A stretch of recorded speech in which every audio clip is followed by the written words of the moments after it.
성부와 성자와 성령의 이름으로 아멘. 예수님과 어머니 하나 되신 성심을 통해 아버지 신성하신 피아스의 나라에서 기도드립니다. 사랑할 아버지, 저희가 이 엄청난 은총과 축복으로 가득한 마지막 시대에 살아가는 자녀들이 되도록 축복하여 주신 사랑에 감사드립니다. 또한 저희가 진리를 깨닫고 발견하여 아버지께 올바른 반향을 드리기를 늘 매현순간 갈망하오니 저희들의 의지를 보시고 아버지 그것이 무엇이건 항상 아버지의 뜻 그 위대한 진리 가운데 생각하고 말하고 행동하고 분별하며 선택할 줄 아는 그런 아버지의 충직한 그리고 아버지께 사랑을 드리는 자녀들이 되도록 축복해 주시옵소서. 이 강의를 듣는 아버지께 속한 마지막 시대의 소수에 남은 자녀들도 같은 지향으로 모두 아버지 뜻에 봉헌드립니다.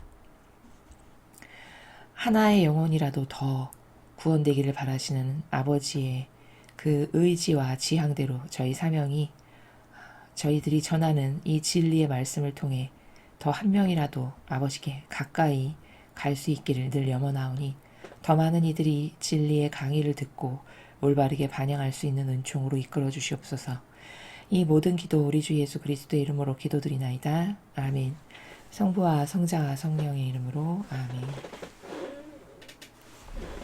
안녕하십니까. 하나님의 뜻성교회 피아스녀입니다. 오늘은 이제 지난 시간에 이어서 요한계시록 14장의 내용을 여러분들과 함께 학습해 보도록 하겠습니다.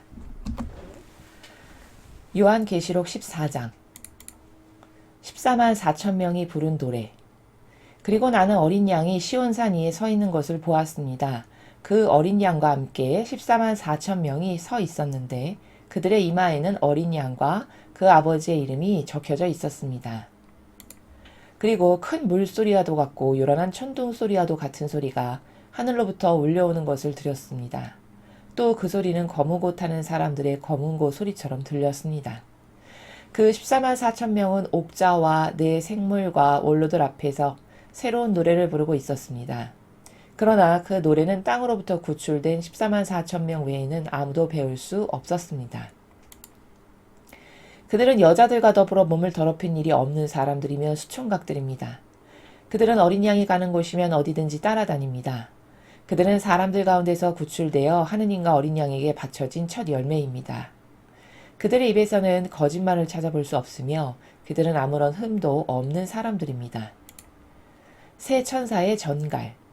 나는 또 다른 천사가 하늘 한가운데서 높이 날아다니는 것을 보았습니다. 그 천사는 땅에서 살고 있는 사람들과 모든 나라와 종족과 언어와 백성에게 전할 영원한 복음을 가지고 있었습니다. 그리고 큰 소리로 너희는 하느님을 두려워하고 찬양하여라. 그분이 심판할 때가 왔다. 하늘과 땅과 바다와 샘물을 만드신 분을 예배하여라 하고 외쳤습니다. 또 둘째 천사가 뒤따라와서 무너졌다. 큰 바빌론 도성이 무너졌다. 자기 음행 때문에 분노의 포도주를 모든 민족에게 마시게 한 바빌론이 무너졌다 하고 외쳤습니다. 또 셋째 천사가 뒤따라와서 큰 소리로 이렇게 외쳤습니다. 누구든지 그 짐승과 그의 우상에게 절을 하고 자기 이마나 손에 낙인을 받은 자는 하느님의 분노의 포도주를 마시게 될 것이다. 그것은 하느님의 진노의 잔에 부어넣은 순수한 포도주다. 이런 자들은 거룩한 천사들과 어린 양 앞에서 불과 유황의 구덩이에서 고통을 당하게 될 것이다. 그들에게 고통을 주는 불과 유황의 연기가 구덩이에서 영원토록 올라올 것이며 그 짐승과 그 우상에게 절을 하고 그 이름에 낙인을 받는 자는 밤에도 낮에도 휴식을 얻지 못할 것이다. 그래서 하느님의 계명을 지키고 예수님께 대한 믿음을 지키는 성도들에게는 인내가 필요한 것입니다. 나는 또 이제부터는 주님을 섬기다가 죽는 사람들이 행복하다고 기록하여라 하고 외치는 소리가 하늘에서 나는 것을 들었습니다. 그러자 성령께서 옳은 말이다. 그들은 수고를 그치고 쉬게 될 것이다. 그들의 업적이 언제나 남아있기 때문이다 하고 말씀하셨습니다. 마지막 추수. 또 내가 보니 흰 구름이 있고 그 구름 위에는 사람의 아들 같은 분이 머리에 금관을 쓰고 손에 날카로운 낫을 들고 앉아 있었습니다. 그리고 천사 하나가 성전에서 나와서 그 구름 위에 앉아 있는 분에게 큰 소리로 땅의 곡식이 무르익어 추수할 때가 되었습니다. 당신의 낫을 들어 추수하십시오 하고 부르짖었습니다.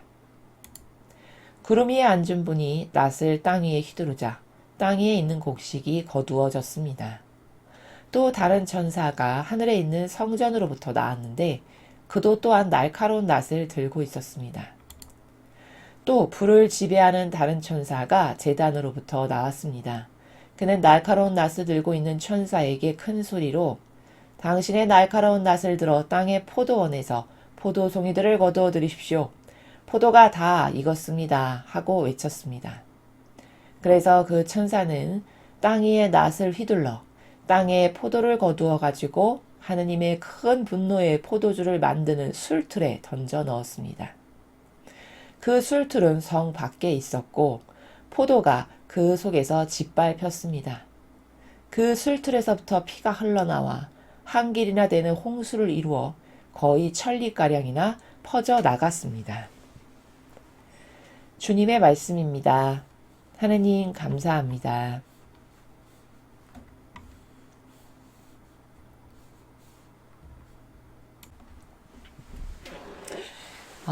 지난 시간에 우리는 요한계시록 13장 두 짐승에 대해서 학습하였습니다. 잠깐 복습해 보면은 바다에서 올라온 첫째 짐승이 있었고 그 다음에 둘째 짐승, 땅 위에 올라온 둘째 짐승 이렇게 두 짐승이 등장하는데 첫째 짐승에게 힘을 실어주고 권세를 주고 그래서 많은 사람이 그 첫째 짐승에게 경배를 하게 하고 인사를 하게 하고 이렇게 하는 역할을 둘째 짐승이 하고 첫째 짐승은 하나님께 모욕을 드리고 그 큰 말로 떠들어대면서 하나님께 역겨움을 드리고 그리고 자신들의 성도들을 다 패망하게끔 이끄는 이런 짐승이라고 이제 설명을 하는 내용을 우리가 보았습니다.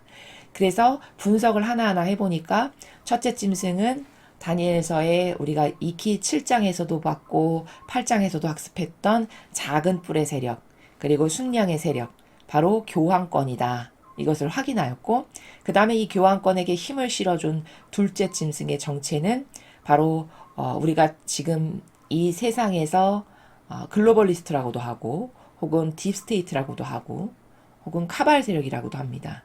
이렇게 이들이 주된 어떤 세력이 이들이냐면 전 세계에서 유럽의 많은 왕들 있죠. 그 왕이 전체주의이지 않습니까? 자신들의 그 세력을 공고히 하려면 전체주의를 더 강하고 확고하게 해야 자기가 거기서 영원무궁토록 영광과 영예를 받으며 잘 먹고 잘 살 수 있죠. 그러니까 이런 왕들, 그 다음에 미국이나 다른 국가의 어떤 정치 지도자들, 그리고 전 세계 많은 부를 쥐고 있는 그런 기업가들, 그 중에서도 특별히 특정 가문, 제가 말하지 않아도 여러분이 다 아시는 그 특정 가문의 세력, 이들이 다 그 딥스테이트라고도 하고 우리가 카발 세력이라고도 하는 글로벌리스트라고도 하는 이들이 두 번째 짐승이었습니다. 그래서 그 두 번째 짐승을 다니엘 예언서에서는 숫염소라고도 했죠. 원래 기원은 공산주의였으나 그 공산주의가 결국에는 현 시대에 오니까 전체주의 세력으로 탈바꿈을 해가지고 그 전체주의가 이 교황권과 하나 되고 결탁되어서 궁극적으로 그들이 하고자 하는 것은 뭐냐? 전 세계를 우리가 다스려 보자. 하느님의 자리에 우리가 쓰자. 신은 없어. 필요 없어. 우리가 다스리고 그 모든 권력을 우리가 쥐고 흔들고 영원 무궁토록 우리가 누리자. 이런 그 전체주의를 도모하는 두 세력임을 요한계시록에서 확인했고 그것을 또 우리가 앞서 배웠던 다니엘서와 연계해서 학습을 하였습니다. 그리고 가장 중요했던 것 중에 또 하나는 마지막에 등장했던 18절. 바로 여기에 지혜가 필요합니다. 영리한 사람은 그 짐승을 가리키는 숫자를 풀이해 보십시오. 그 숫자는 사람의 이름을 표시하는 것으로서 그 수는 666입니다. 이렇게 마지막 줄에 나왔는데 도대체 그 666, 세상 사람들이 맨날 666이라고 칭하는 그 세력이 도대체 누구냐? 풀이해 보니 이것은 교황권이다라는 것을 확실하게 뒷받침해주는 예언의 말씀이다. 이렇게 학습을 하였습니다. 자, 오늘은 14만 4천 명이 부른 노래, 그 다음에 뭐 세 천사의 전갈, 마지막 주소 이렇게 세 단락으로 구분이 되어 있습니다. 먼저 14만 4천 명이 어떤 세력인지는 요 앞에 계시록에서 제가 설명을 드렸죠. 누가 과연 14만 4천 명에 해당이 되느냐. 간략하게 정리하면 예수님의 인성의 축복을 누렸던 시대에 예수님을 도와서 그분의 복음을 전하든지 그분의 정신으로 같이 모범적으로 살던지 해서 하나 되었던 사람들, 그들이 바로 14만 4천 명에 해당하는 것이고, 그럼 이 마지막 시대에 훌륭하게 예수님과 성모님을 닮은 그분과 하나 되어서 살았던 영혼들이 갈 차원은 또 다른 차원이다. 제가 이렇게 설명을 했었죠. 그래서 예수님이 재림에서 오실 때 이들도 함께 무리를 지어서 와서 1000년 동안 그 예수님께서 다스리신다라고 하시잖아요. 그 1000년 동안 이들과 함께 예수님께서 이제 이 지상을 아버지의 뜻대로 다스리시는 그런 역할을 하게 될 영혼들이다. 이렇게 간략하게 앞에서 배웠던 것을 정리할 수 있습니다. 자, 오늘은 보니까 14만 4천 명이 부른 노래라고 제목이 되어 있는데요. 여기서 먼저 중점적으로 봐야 될 게 뭐냐면 노래라는 겁니다. 노래. 자, 이 14만 4천 명이 노래를 부른다는데 도대체 노래가 뭔가를 좀 살펴보죠. 먼저 노래라 하면 패잔병이 노래를 부를까요? 그렇지 않죠. 어떤 전투나 싸움에서 졌는데 뭐가 신이 나서 노래를 하겠습니까? 그렇죠? 그러면 노래라는 것은 일단 전제되는 게 뭐냐면 승리했다는 증거예요. 노래를 한다. 그럼 저 사람들은 승리한 사람들이구나. 승리의 증거입니다. 또 노래라는 것은 증언입니다. 증언. 이들의 증언. 내가 이렇게 아버지의 영광을 드러냈고 우린 이렇게 승리했다라고 하는 어떤 그런 증언. 그것을 노래라고 하는 거죠. 근데 노래가 참 중요한 거는 왜 중요하냐면은 이런 거예요. 예를 들어서 우리가 이 땅에서도 전쟁을 합니다. 그런데 내가 그 전쟁에서 예를 들어 이겼다. 그래서 이 영역을 예를 들어 대한민국이 점령을 했다.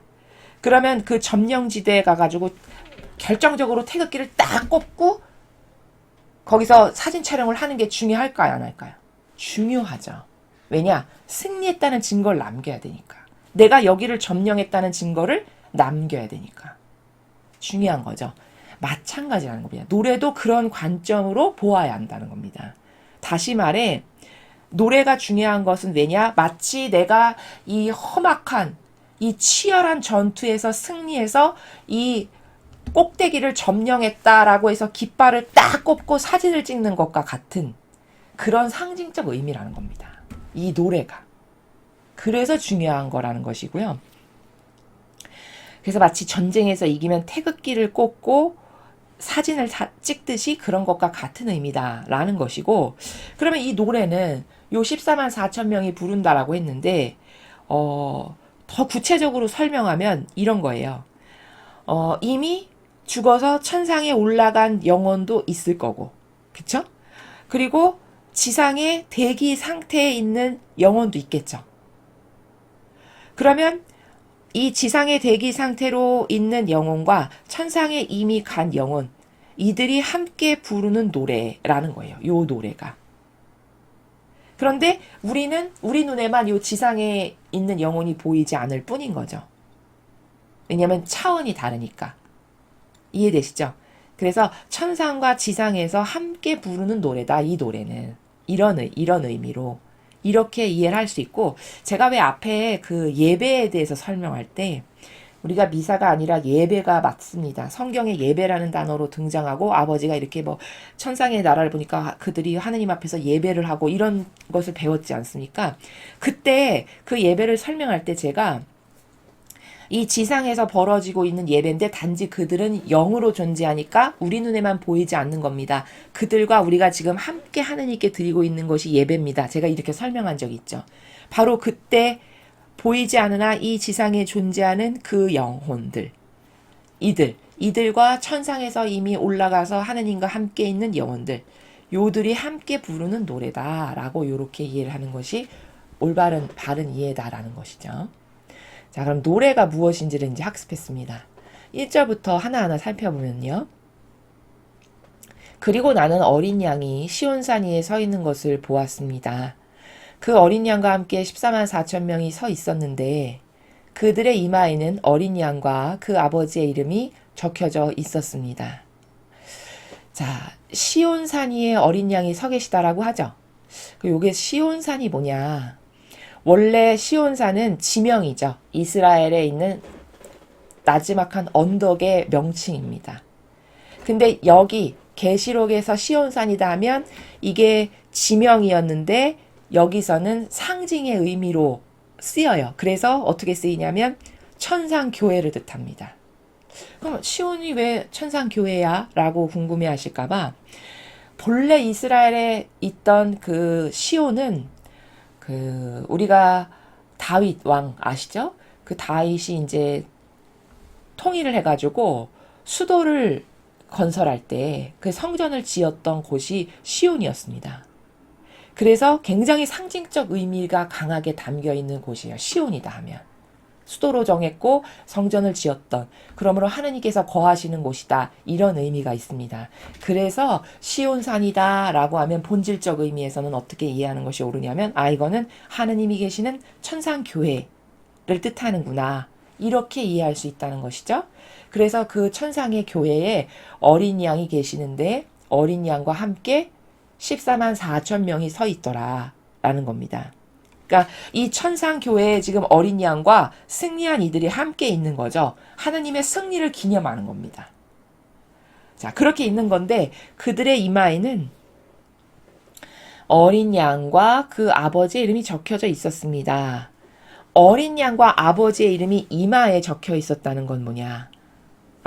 어린 양과 하느님 아버지의 승리다, 이거는. 우리들의 승리는 어린 양과 아버지의 승리시다라는 것을 여기다가 어떤 기념하는 거죠. 새김으로써, 그렇죠? 그래서 그 이름이 적혀져 있었다, 이렇게 표현을 하는 겁니다. 그리고 큰 물소리와도 같고 요란한 천둥소리와도 같은 소리가 하늘로부터 울려오는 것을 들었습니다. 큰 물소리, 보통 하느님 아버지를 상징할 때 큰 물소리, 뭐 우레와 같은 천둥소리, 이런 게 여기 말고도 자주 등장하는데, 이렇게 어떤 큰 물소리다 하면 뜻하는 바가 이 물을 봐야 되는데, 물은 아버지의 생명을 뜻하거든요. 그래서 그게 어디에 나오냐면 성경에 예수님께서 그 우물가에서 한 여인을 만나시는데 그 여인에게 이런 말씀하세요. 내가 누군지를 알았다면 나에게 물을 청했을 것이다. 영원히 목마르지 않을 물을 나에게 청했을 것이다. 이렇게 말씀하시죠. 바로 거기서 예수님이 말씀하신 그 물이 생명의 물을 뜻하는 거거든요. 그래서 여기서도 큰 물소리와도 같다 할 때 이 물은 그런 아버지의 생명을 뜻합니다. 그래서 보통 우리가 하느님을 상징적으로 표현하거나 묘사를 할 때 성경에서 잘 보면 이런 물 혹은 불, 요렇게 물이나 불로 표현을 해요. 그래서 왜 불로 표현하는 건 많이 보셨죠? 앞에도 보면은 막 불 바퀴가 달려있는 막 불 마차, 술에 막 앉아 계시고 불이 막 좌정하신 곳에서 뿜어져 나오고, 이런 게 다 뭐냐? 하느님 아버지를 표현을 할 때 불 혹은 오늘 이와 같은 물, 이런 걸로 상징적으로 표현한다는 것을 이렇게 곳곳에서 알 수 있다는 것이죠. 그래서 물소리와도 같고라고 표현을 한 거고, 또 요란한 천둥소리와도 같은 소리가 하늘로부터 울려오는 것을 들었습니다. 천둥소리는 마치 하느님 아버지께서 호령하시는 소리, 그러니까 왕만 하실 수 있는, 아버지만이 하실 수 있는 그런 호령하시는 소리를 표현할 때 천둥소리, 이렇게 표현해요. 그리고 이 천둥이라는 것은 힘, 그 전지전능하신 분의 아주 막강한 힘, 권위, 이런 것을 상징하기 위해서 천둥소리를 아버지로 이제 표현을 하는 것이죠. 자, 그것이 하늘로부터 울려오는 것을 들었습니다. 또 그 소리는 검은고 타는 사람들의 검은고 소리처럼 들렸습니다. 이제 검은고 같은 것은 축제를 상징하는 거죠. 여기 지금 이제 다 점령해서 승리해서 어린 양하고 그 함께 승리한 이들이 딱 서 있으니까 그 승리를 기념하는 거니까 축제죠. 그렇죠? 그래서 검은고 타는 사람들의 검은고 소리도 들렸다라고 이렇게 우리에게 계시를 해주고 있는 내용입니다. 그 14만 4천 명은 옥자와 내 생물과 원로들 앞에서 새로운 노래를 부르고 있었습니다. 자, 그 승리한 이들이 옥자와 또 내 생물, 하느님의 다스림은 생물이다라고 말씀드렸죠. 이게 변질되면 짐승이다. 그래서 다니엘서도 또 어저께 배웠던 계시록도 다 짐승으로 표현을 하는 겁니다. 그 변질된 세력. 그 아버지 다스림의 상징인 생물, 그 다음에 원로들 앞에서 이들이 새로운 노래를 부르고 있었대요. 자, 새로운 노래. 아까 노래는 서두에서 제가 설명했죠. 노래가 중요한데 그건 승리의 상징이고, 그리고 증언을 또 하는 거다. 노래라는 것은. 근데 그것인데 또 게다가 새로운 노래다라는 것은 특별한 영예를 받은 사람들만 부를 수 있는. 그러니까 이들은 특별한 영예를 받은 거죠. 왜? 그 어려움과 고통과 환난과 제약의 그 땅 가운데서 결국엔 승리한 사람들이잖아요. 그러니까 특별한 영예를 받은 사람들이죠. 그러니까 그렇게 특별한 영예를 받은 사람들만 부를 수 있는 노래. 그래서 새로운 노래입니다. 그러니까 아무나 부를 수 없는 거예요. 이렇게 승리한 사람들만 부를 수 있는 노래라는 거죠. 그래서 새로운 노래입니다. 그러나 그 노래는 땅으로부터 구출된 14만 4천 명 외에는 아무도 배울 수 없었습니다. 자, 여기 그래서 아무도 배울 수 없었다고 하죠. 왜? 차별하시느라? 그게 아니라 이렇게 지금 요 3절만 봐도 우리가 알 수 있는 게 제가 천상의 나라는 굉장히 차원이 다 다채롭고 다양하고 급이 다 다를 거다라고 늘 말씀드리죠. 여기도 아무나 부를 수 없다라고 하잖아요. 아무나 배울 수 없다고 하죠. 그러니까 그렇게 자격 조건을 다 따지시는 거예요. 아, 얘는 아버지 뜻을 지키기 위해서 이런 희생했고 이런 고통을 사랑했고 그래서 이런 희생제물로 살았고 이런 열매를 맺었어. 해서 급이 다 달라지는 거죠. 이제 그들 중에 요 그룹 14만 4천 명이 속한 요 그룹은 요 그룹만 부를 수 있는 새로운 노래를 주시고 게다가 이런 희생으로 하나 된 영혼 아니면 절대 배울 수 없는 이들만 배우는 노래가 따로 있다라는 겁니다. 그러니까 여기서 중요한 건 이렇게 하느님은 반향에 따라 갈 나라를 다 다르게 정하시는구나.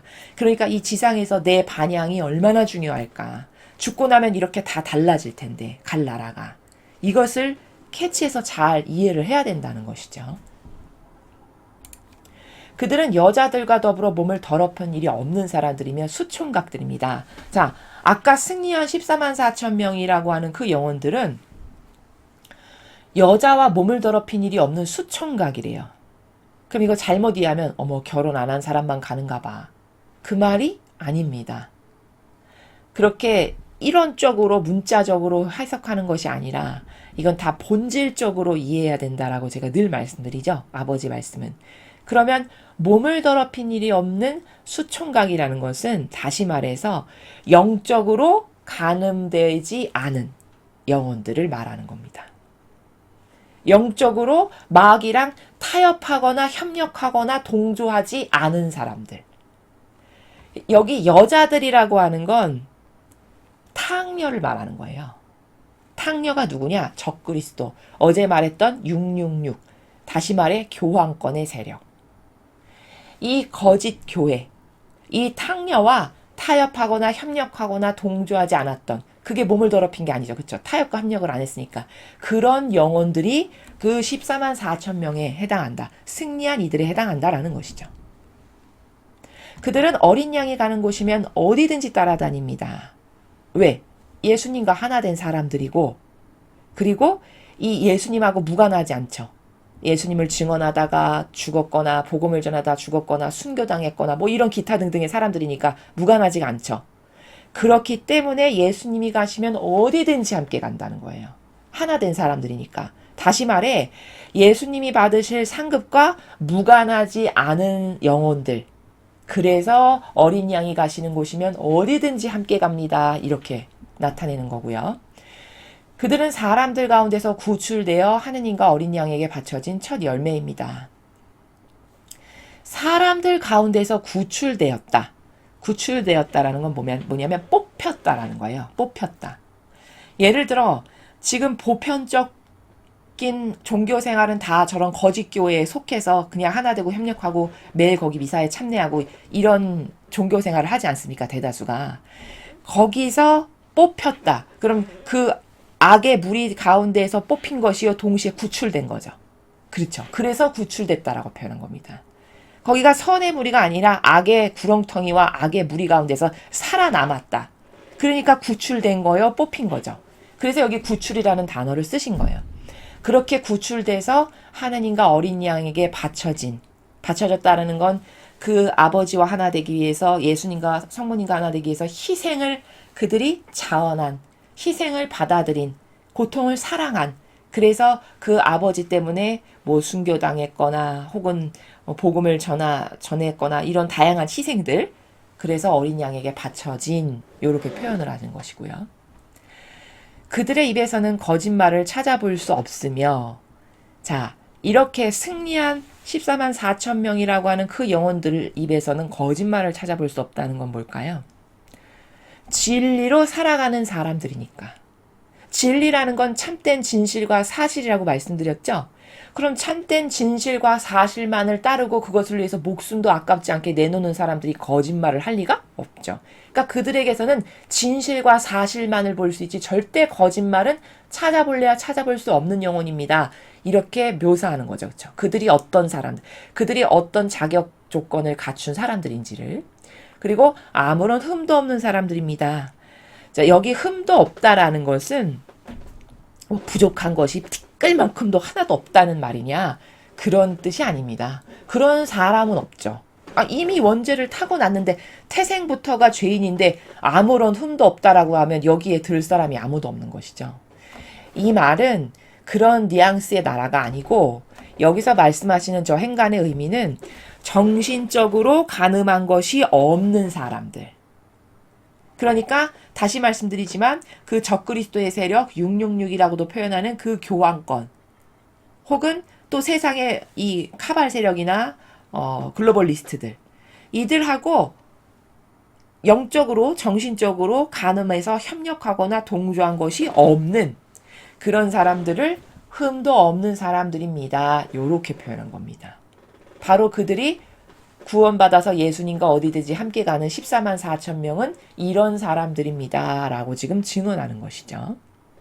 자, 여기까지가 14만 4천 명과 그들이 부른 노래에 대한 내용입니다. 자, 그 다음에 이제 두 번째 단락 보시면요. 제목이 새 천사의 전갈입니다. 천사 3명이 등장하네요. 근데 그들이 각각 전갈을 가지고 온다는 거죠. 자, 어떤 전갈인가 하나하나씩 보겠습니다. 나는 또 다른 천사가 하늘 한가운데서 높이 날아다니는 것을 보았습니다. 그 천사는 땅에서 살고 있는 사람들과 모든 나라와 종족과 언어와 백성에게 전할 영원한 복음을 가지고 있었습니다. 이렇게 이야기합니다. 자, 천사 하나가 등장했는데 그 천사가 땅에 살고 있는 사람들, 모든 나라, 종족, 언어, 백성. 그러니까 전 인류네요. 그렇죠? 여기서 예외가 없는 전 인류에게 전할 영원한 복음을 가지고 왔대요. 이 천사가. 그러니까 이 상징은 지금 이 나라는 어떤 것을 말씀하시는 예언이냐면, 여기 영원한 복음을 보면 복음은 결국 말하면 아버지의 뜻이거든요. 그렇죠? 그 아버지의 뜻을 누가 전했나? 예수님께서 전하셨어요. 그렇죠?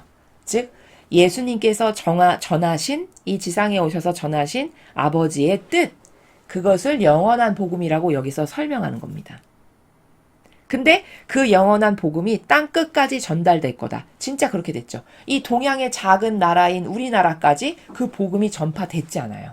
그쵸? 그 보이지도 않는 작은 이스라엘이라고 하는 나라에서 태동한, 거기서만 전하신 그 말씀이 결국에 전 세계로 퍼져나가서 이 동방의 작은 나라인 대한민국이라는 나라까지 왔지 않습니까? 바로 땅끝까지 그렇게 전달될 복음을 여기서 이렇게 예언을 하셨는데 진짜 그렇게 되었다라는 것이고, 그리고 이 영원한 복음이라는 것은 영원히 살 수 있는 복된 말씀이다. 이런 의미도 내포하고 있고요. 그래서 이 영원한 복음은 예수님께서 이 지상에 오셔서 전하신 아버지의 뜻, 그것을 말씀하시는 거다. 이렇게 보는 것이 올바르다는 거죠. 우리가 복음이라는 단어는 신약에 와서야 쓰인 단어입니다. 구약에는 복음이란 단어를 쓸 수조차 없었어요. 그쵸?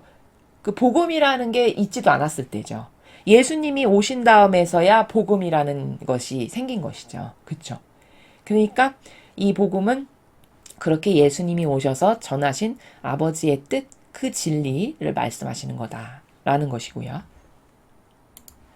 그리고 큰 소리로 그 첫째 천사가 너희는 하느님을 두려워하고 찬양하여라. 그분이 심판할 때가 왔다. 하늘과 땅과 바다와 샘물을 만드실 분을 예배하여라 하고 외쳤습니다. 자, 여기도 보면 여러분 예배라고 하죠? 그러니 여러분이 미사라고 쓰는 단어는 잘못됐다는 겁니다. 이교도가 변질시켜서 만들어낸 단어라는 거예요. 여기도 예배하라라고 말씀하시잖아요. 그렇죠? 성경의 다른 곳도 예배하라라고 말씀하십니다. 그러니까 정정해서 말해야 되겠죠. 그 마귀가 변질시킨 단어를 자꾸 쓰면 그 악이 나에게 영향력을 끼칠까요? 안 끼칠까요? 끼칩니다. 그건 영적 원리예요. 대원리. 예수님께서 너가 음란한 마음으로 이렇게 한번 쳐다만 봐도 그게 마귀가 들어온다라고 말씀하시잖아요. 가늠한 거다라고 말씀하시죠. 그럼 쳐다만 봐도 마귀가 확 들어오는 거라면 루트가 그렇다는 거예요. 원리 메커니즘이. 악의 전이가. 그럼 그걸 발음을 하고 그거를 말까지 한다면 얼마나 마귀가 나에게 영향력을 잘 끼치겠습니까? 이게 악의 원리입니다. 그러니까 이런 거 하나하나 가려 쓰는 것은 별것 아닌 게 아니라 굉장히 중요한 거라는 거죠. 그래서 여기 예배하여라 라고 말씀하시는 거고, 근데 그 예배를 누구에게 하라는 거예요? 하늘과 땅과 바다와 샘물을 만드신 분. 그럼 천지 창조 때 온 우주 만물을 만드신 주님. 근데 그 주님이 곧 예수님이에요. 왜냐면 말씀으로 창조가 되셨죠. 그 태초에 말씀이 계셨는데 그 말씀이 곧 예수님입니다. 창조주로 말할 때는 주님이라고 말씀하시는 거고 구원자로 말할 때는 그리스도, 이렇게 명칭만 달라지는 거예요. 이해가 되시죠? 그러니까 그 창조하신 주님, 즉 예수님께 예배하여라, 이렇게 말씀을 지금 천사가 전하고 있는 거고, 그 다음에 여기서 또 하나 알아야 될 거는 여기 심판을 좀 봐야 되는데, 하느님을 두려워하고 찬양해라. 그분이 심판할 때가 왔다. 이렇게 이야기를 하고 있어요. 첫째 천사가. 우리가 여기서 특히 계시록에서 심판이라는 단어가 등장하면 어디에 필 꽂혀서 생각을 잘 하냐면 마지막 때의 심판, 재림 때의 심판만을 생각하기가 쉽습니다. 근데 이 심판이라는 단어는 포괄적인 단어인데, 어떻게 포괄적인 단어냐면은, 만약에 오늘 내가 죽는다. 오늘 내가 죽었다. 그러면 나는 오늘이 심판 날이에요. 그렇죠? 내가 죽었으니까 오늘 심판 받을 거 아니겠습니까? 이렇게 개인적인 죽음의 심판이 있고, 그 다음에 또 심판이라는 것은 재림 때 예수님이 오셔서 모든 이들을 심판하실 그런 어떤 공적인 심판이 있고, 그러나 오늘 내가 죽었으면 나는 사심판을 받겠죠? 이렇게 개인적인 죽음의 심판인 사심판과 재림 때 오셔서 하실 공심판을 다 아우르는 단어, 아우르는 나라가 여기서 말씀하시는 심판이지, 이걸 지금 계시록이다 보니까 거기에 필이 꽂혀가지고 축소시켜가지고 재림 심판, 이것만을 이해하면 이해가 조금 부족하다는 것이죠. 그래서 이 심판이라고 하면 그런 개인적인 죽음의 심판과 재림 때 심판을 다 포함하는 심판을 말씀하시는 거다라는 겁니다. 이해가 되셨죠? 그렇게 이해하면 올바른 이해라는 것이고요. 자, 첫째 천사는 와서 이렇게 이야기를 했어요. 그 다음에 이제 둘째 천사가 나타나서 무너졌다. 큰 바빌론 도성이 무너졌다. 자기 음행 때문에 분노의 포도주를 모든 민족에게 마시게 한 바빌론이 무너졌다 하고 외쳤습니다. 둘째 천사가 무너졌다 바빌론 도성이, 이렇게 이야기를 해요. 그럼 도대체 이 바빌론 도성이 무엇인지를 알아야죠. 그렇죠? 근데 이제 무엇인지를 뒤에서 설명하는데, 자기 음행 때문에 분노의 포도주를 모든 민족에게 마시게 한 바빌론, 설명하고 있어요. 바빌론이 어떤 세력인지. 그럼 누굴까요? 자기 음행 때문에 분노의 포도주를 모든 민족에게 마시게 한 바빌론이. 그렇죠. 거짓 교회 세력이에요. 그 거짓 교회 세력이 무너졌다라고 이야기하는 겁니다. 자, 이렇게 패망할 거를 예언하는 겁니다. 그래서 제가 거짓 교회는 다 망할 겁니다. 라는 것을 그냥 제 사적인 의견으로 말하는 게 아니라 여기 이렇게 계시록에 명명백백하게 예언을 하셨기 때문에 이 예언 말씀에 근거해서 제가 거기선 망할 거니까 여러분 더 빨리 1년이라도 1초라도 1분이라도 더 빨리 여러분의 영혼을 구하고 싶으면 거짓 교회와 더 이상 타협하고 협력하고 동조하면 안 됩니다를 이런 것에 근거해서 말씀드린 겁니다. 이해되시죠? 자, 이 바빌론이라고 왜 표현을 하셨을까? 우리가 다니엘서에 그 제국을 배울 때, 전체주의를 배울 때 첫 번째 제국이 바빌론이죠. 그쵸? 그러면 이거 잘못 이해하면 바빌론 도성이 무너졌다? 아니 바빌론이 망한 지가 언젠데 바빌론 도성이 무너졌다가 뭐 대단한 거라고 여기 예언을 하시나. 또 이렇게 이해할 수 있어요. 여기서 말하는 바빌론은 그 역사적으로 존재했던 일원론적인 이 유물론적인 세계에 있었던 그 바빌론, 그 제국 하나만을 말씀하시는 게 아니에요. 여기서 바빌론이다라고 하면 그 전체주의의 시작이 바빌론부터 시작이 됐거든요. 그래서 바빌론이라고 말씀하신 거예요. 그게 시작이어서. 그러나 여기서 바빌론이라고 말씀하시는 건 전체주의의 시작이었으나 그것이 세력이 나라만 바뀌고 왕만 달라졌지 계속 전승돼서 결국 그 전체주의 세력의 열매를 맺은 게 현재 어딥니까? 그렇죠. 교황권이잖아요. 어제 배웠던 666 적그리스도. 그 세력 전체를 두고 하시는 말씀이에요. 그 세력 전체. 다시 말해 다니엘서 2장에 느부갓네살이 그 신상을 봤죠. 꿈에서. 그 신상이 머리는 금인데 바빌론이었고 이 가슴은 은인데 메데페르시아였고 그 다음에 여기 배는 동인데 그리스였고 두 다리는 철로 되어 있는데 로마였고 뭐 이렇게 설명했던 그 전체 신상. 왜 한 신상으로 표현을 했을까? 왜 그렇게 보여주셨을까? 그게 한 세력이기 때문에 하나의 신상으로 아버지께서 보여주신 거다. 제가 이렇게 설명했죠. 바로 그 한 세력. 근데 지금은 열매를 맺을 대로 맺어가지고 저 발에 이제 그 열 발가락이 돌이 날아와서 치기만 하면 무너지기 직전인 그 마지막 시대를 지금 우리가 살아가고 있는 거잖아요. 바로 그 가장 밑바닥에 열매 맺고 맺은 그 악의 결정체 덩어리가 교황권. 거기만 남은 거지. 그러나 그 교황권은 바빌론부터 시작된 같은 세력이라고 하는 그 맥락과 그 의미에서 바빌론이라고 표현하신 거라는 거예요. 이해가 되셨죠? 그런데 힌트가 뭐냐면 모든 민족에게 분노의 포도주 하느님께서 분노하셨다라는 거거든요. 하느님께서 엄청나게 화를 내고 계시다는 거예요. 그 하느님의 분노가 가득 담긴 포도주를 모든 민족에게 마시게 할 수 있는 사람이 누가 있나요? 그 교황권이죠. 뭘로? 성도들에게. 잘못된 것을 계속 누룩처럼 전파해서 마시게 했다라는 거예요. 그게 바빌론 세력이라고 지금 여기서 말씀하시는 거죠. 그러니 그 과거의 바빌론 세력은 다 망하고 현재 그 세력의 힘의 집합체로 똘똘똘똘 모여있는 마지막 집합체가 교황권이잖아요. 그 전체주의 세력. 그것을 여기서 바빌론이라고 표현한 거다. 이렇게 설명을 할 수 있다는 거죠. 그게 맞는 거라는 거죠. 그러니 적그리스도의 교황권 세력이 무너지게 될 것을 이렇게 예언하시는 거다라는 거죠. 근데 여기 보면 분노는 하느님께서 분노하셨다는 건데 왜 포도주라고 하실까? 보통 우리가 성경에서 다른 데를 보면 포도주는 잔치 때 왜 신랑 신부가 혼인 잔치 때 보면 거기 포도주가 등장하고 이러죠.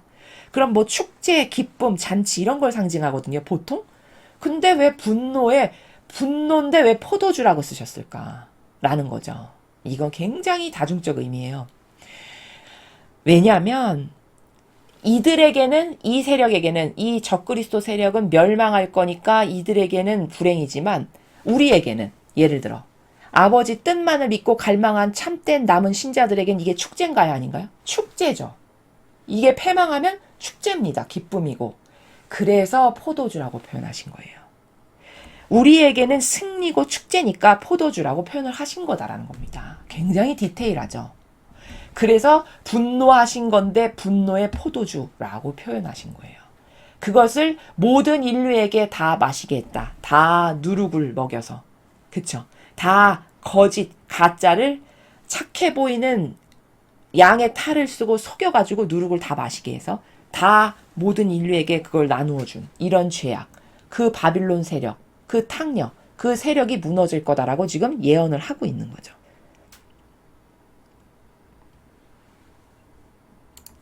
또 셋째 천사가 뒤따라와서 큰 소리로 이렇게 외쳤습니다. 누구든지 그 짐승과 그의 우상에게 절을 하고 자기 이마나 손에 낙인을 받은 자는 하느님의 분노의 포도주를 마시게 될 것이다. 무시무시한 말입니다. 셋째 천사가 와서 아버지의 뜻을 전하는데 뭐라고 이야기하냐. 그 짐승과 그의 우상에게 절을 하고 이마와 손에 낙인을 받은 자. 제가 어제 이마와 손에 낙인을 받는 게 무엇인지 자세히 설명했습니다. 자, 이마에 낙인을 받는다는 거는 직분을 뜻해요. 직분. 군인이 모자 여기 딱 쓰면 여기 자기 직분이 딱딱 드러나죠. 그쵸? 그것을 상징하는 거예요. 직분이에요. 직분. 나는 주교입니다. 추기경입니다. 뭐 주교입니다. 뭐 사제입니다. 수녀입니다. 이런 어떤 직분을 상징한다고요. 그래서 손에 낙인을 받는다는 거는 친숙하게 이렇게 예 반갑습니다. 악수하는 친교를 맺는 친밀함을 가지는 관계성을 뜻해요. 그러니까 이건 누굴까요? 보통의 성도들이죠. 보통의 성도들이 그런 수도자나 사제나 그 높은 직함을 가진 사람들에게 가까이 다가가서 협력관계로 이렇게 하나 되었다라는 이 친밀함. 이것 때문에 같이 여기 손에 낙인을 받았다라고 표현하는 거예요. 너무너무 정확한 표현입니다, 사실. 의미를 몰라서 그렇지. 그럼 이거 다 누구예요? 다 하나 된 자죠. 이 짐승과 그 우상에게. 이 짐승과 그 우상은 누구예요? 어제 배운 그 적 그리스도의 세력. 교황권. 그 세력, 그 거짓 교회. 세력과 하나 되어 직분으로 하나 되고 협력관계로 손에 악수함으로써 하나 된 이들은 다 하느님의 분노의 포도주를 마시게 될 거래요. 얼마나 무서운 말입니까? 그렇죠. 이런 것에 근거해서 제가 여러분은 거짓교회 세력과 하나 되면 지옥 가거나 연옥 가거나 다 패망으로 가니 제발 정신을 차리고 빨리 나와야 여러분의 영혼을 살리는 겁니다. 제가 그렇게 이것 때문에 말씀을 드리는 겁니다. 이제 이해가 되십니까?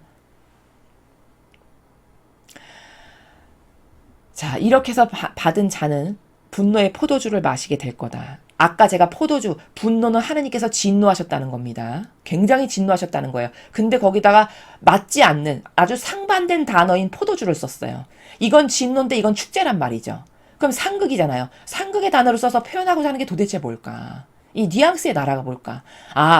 포도주는 축제인데 누구에게 축제일까? 하느님을 진짜로 진리만을 믿고 따르고 섬기는 자녀들에겐 축제죠. 이 세력이 망할 거니까. 그래서 포도주라고 썼다는 거예요. 선의 세력에게는 잔치요 승리니까. 자, 이런 걸 마시게 될 거다라는 거고, 그것은 하느님 진노의 잔에 부어넣은 순수한 포도주다.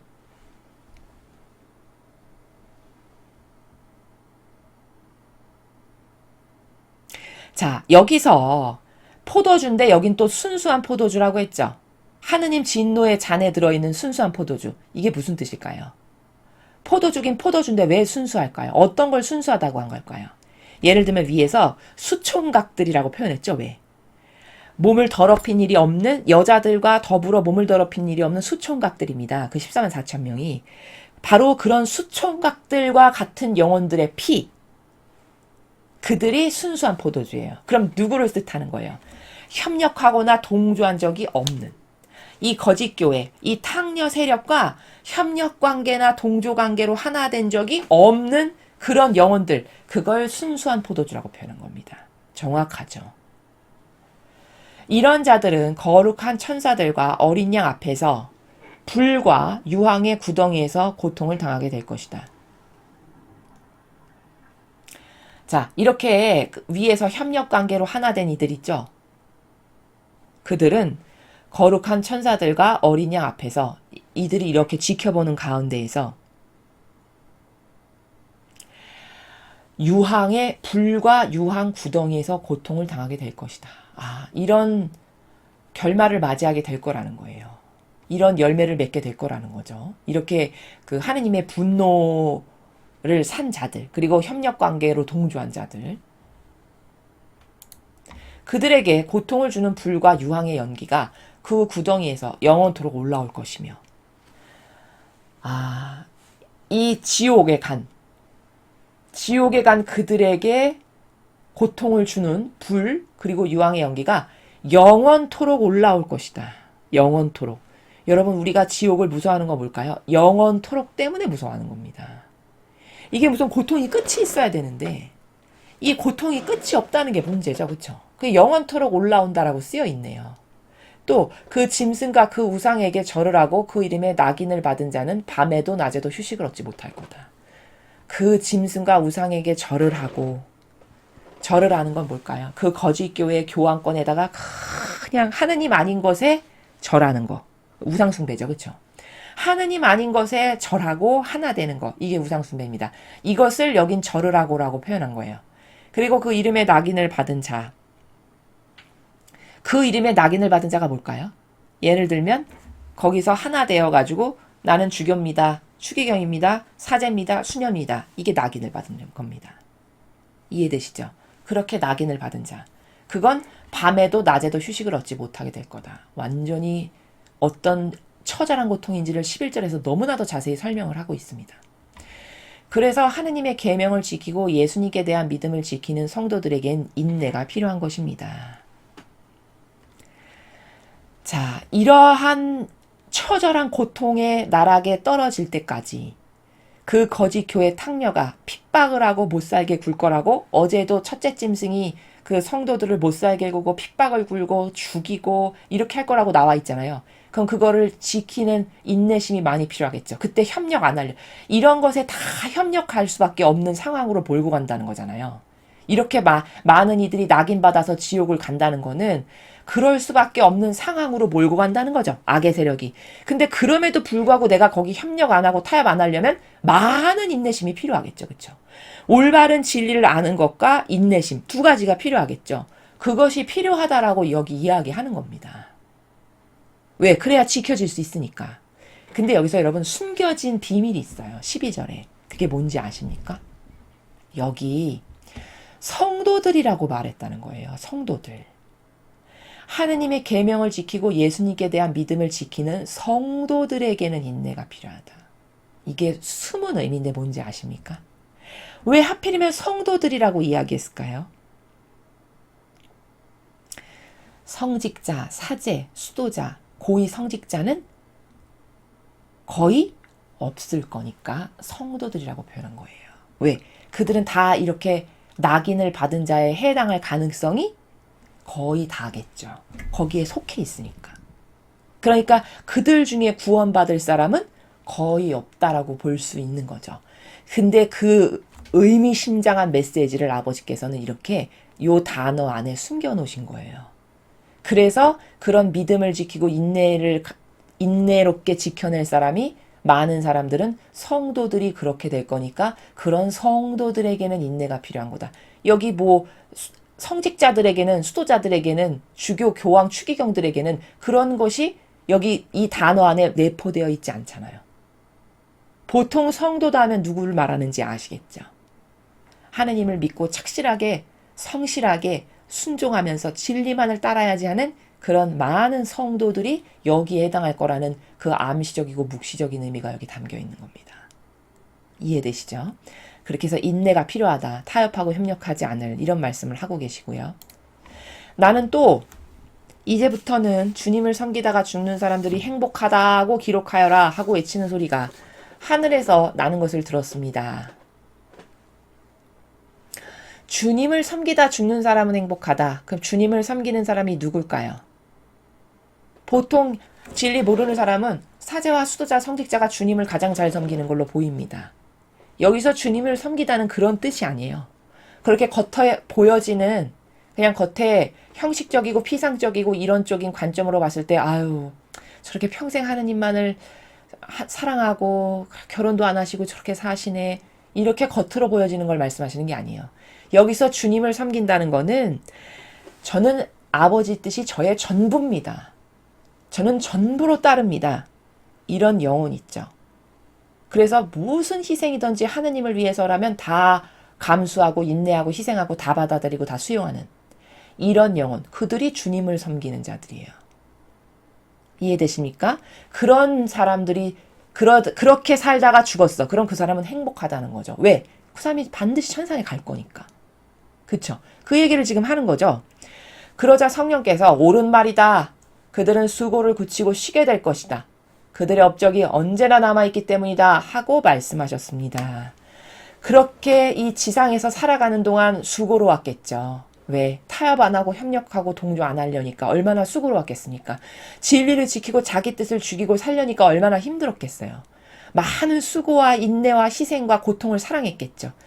근데 그들이 그렇게 한평생 살아서 하느님을 증언했고 확고한 믿음 가운데 살았던 그들이 죽고 나면 이제 그 모든 것이 공로로 남아서 업적으로 남는데요. 여기 업적.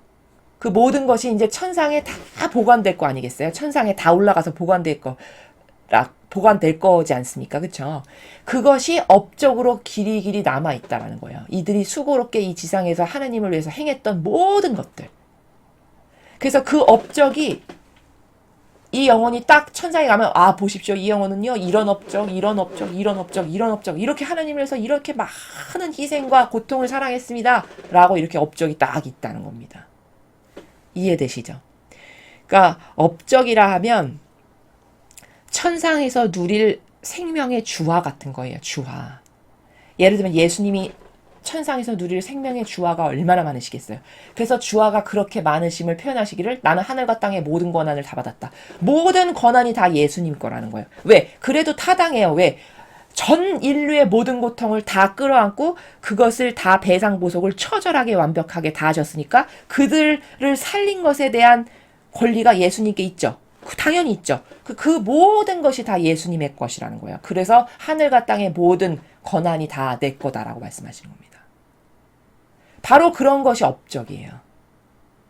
그럼 살아있을 때 하느님을 위해서 많은 희생을 한 사람은, 많은 고통을 사랑하고 많은 것들을 받아들인 사람은 업적이 많이 있겠죠. 그런 것을 말씀하시는 겁니다. 그리고 그 업적이 쌓여서 너무너무 넘쳐나고 많다. 그러면 앞에서 왜 우리가 별이라고도 표현하죠.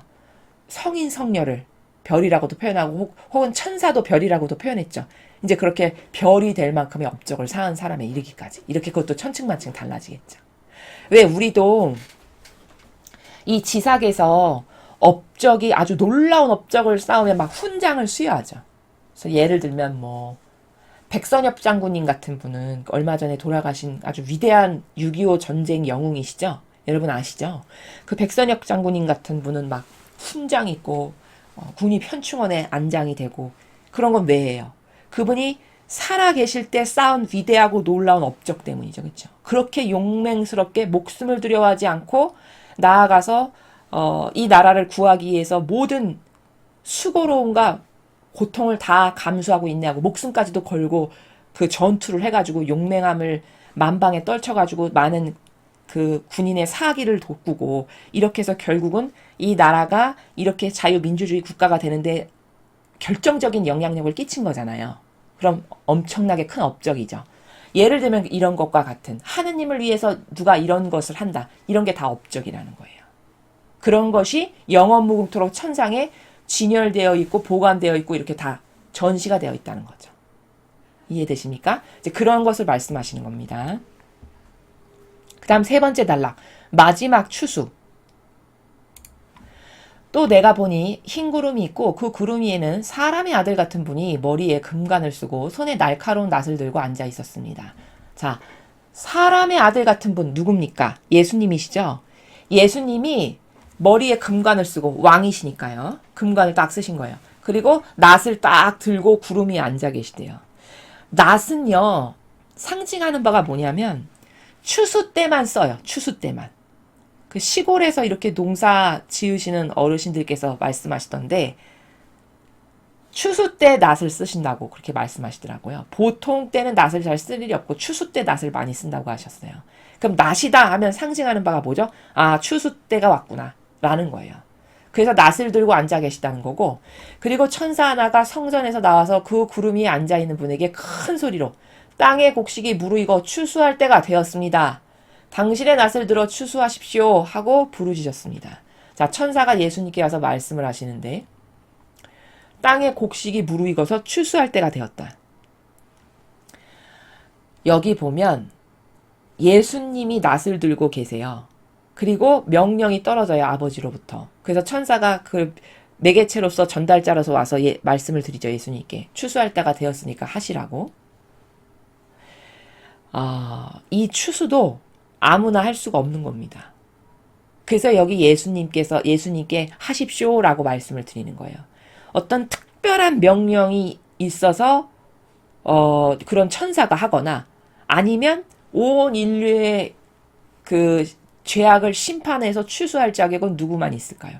예수님께만 있는 게 당연하죠. 왜? 그분이 온 인류의 모든 죄악을 배상과 보석을 혼자 다 하셨으니까 그분에게만 자격이 있는 게 너무나도 당연한 거죠. 그래서 이게 자격되는 사람만 할 수 있는 거다. 혹은 명령받은 자나. 그래서 여기 예수님께 지금 추수할 때가 되었으니까 하십시오 말씀을 드리는 거다라는 거고요. 구름 위에 앉은 분이 낫을 땅 위에 휘두르자 땅 위에 있는 곡식이 거두어졌습니다. 자, 드디어 예수님께서 추수하시기 위해서 낫을 확 휘둘렀어요. 그러니까 곡식이 다 이제 거두어진 거죠. 여기서 곡식이 거두어진다는 거는 구체적으로 뭐냐면은 아버지께 영광이 된 모든 것들을 다 거두어 가신다는 거예요. 잘못 이해하면 이제 낫을 들고 추수하신대. 그러니까 막 오늘 밤에 다 사람을 다 당장 죽이시나 보다. 그런 차원이 아니고요. 오늘 다 인간을 다 죽여가지고 오늘 다 데려가신다는 말씀인가 보다. 그런 나라가 아니고요.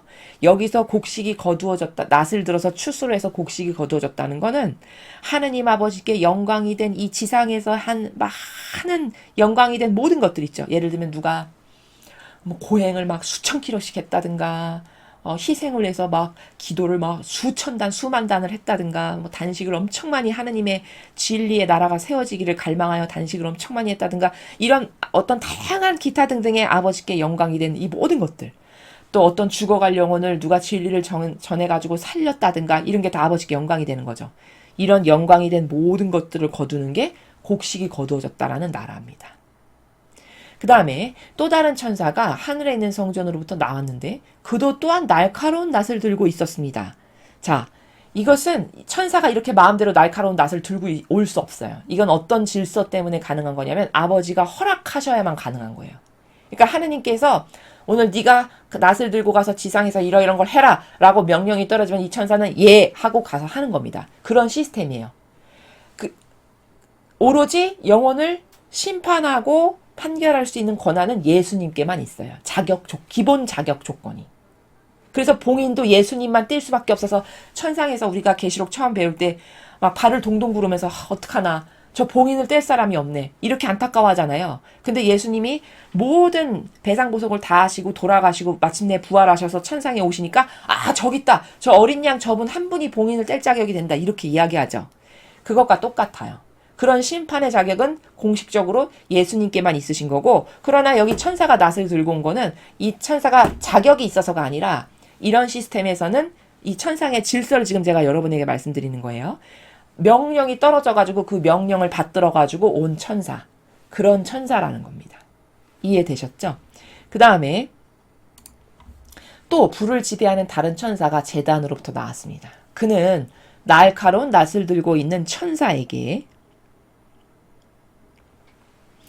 큰 소리로 당신의 날카로운 낫을 들어 땅의 포도원에서 포도송이들을 거두어 들이십시오. 포도가 다 익었습니다. 하고 외쳤습니다.